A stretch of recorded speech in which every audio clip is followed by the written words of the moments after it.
Are we used to test up on you? Yes?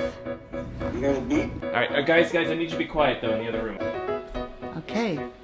Okay, got it. Alright. Okay, we're doing it. Pretty much anything that you can observe on the land and coast, and sometimes even in the ocean, NISAR will have an application. Very exciting mission, generating an enormous amount of data that will keep the science community and the applications community busy for a long time.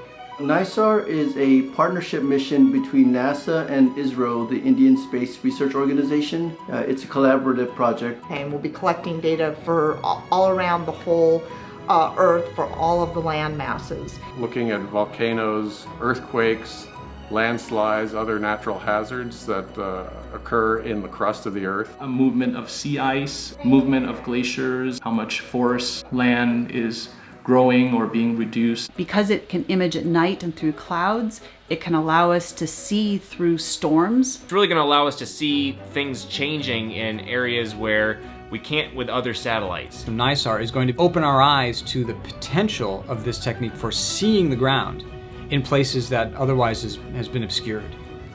So every 12 days we will map the land masses, and then we can take those mappings and we can compare them. We can do what we call interferometry. Where we can take an image acquired on one day and combine it with an image acquired 12 days later from that same vantage point, looking at the same point on the ground. And when we do that, we can see the motion of the ground down to a fraction of the radar wavelength, which in this case is on the order of a few millimeters.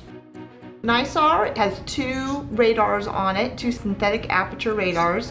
One is an L band and the other is an S band.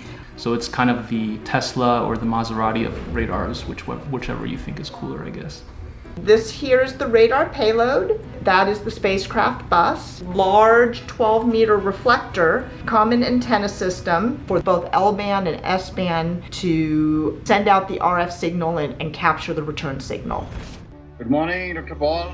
Antanu, how are you today? Yeah, I'm fine. The pandemic is something that we were not counting on when we developed this project. The NISAR project was actually pretty well versed with this remote operations because of that Indian engagement. There was a little bit of WebEx fatigue, but I think we're learning how to do it better now. But yeah, we're all in great spirits, and we will take a little hit to the schedule, but we've been waiting a long time for this mission, and we want to do it right. We want the hardware to work, and we want the science to be done. One of the best things we can do to increase diversity in the sciences is to make it easier for people to enter the sciences. The data is going to be freely available to everybody. We aren't going to have to pay for it like we do with some satellites. So making the data free, having it easy to download to your own machine, all of that stuff is critical if we want to remove those barriers to entry to the field. I'm looking forward to the sense of discovery that I think we're going to have when NISAR data start coming down. Earth science is incredibly important to understand what's going on in the name of what our children and grandchildren are going to have to face in the future.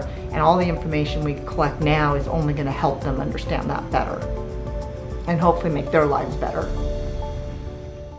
Digital electronic subsystem, cognizant. There goes my son. You know, the radar will... I can't recall. There we go. That's our real life here in 2020.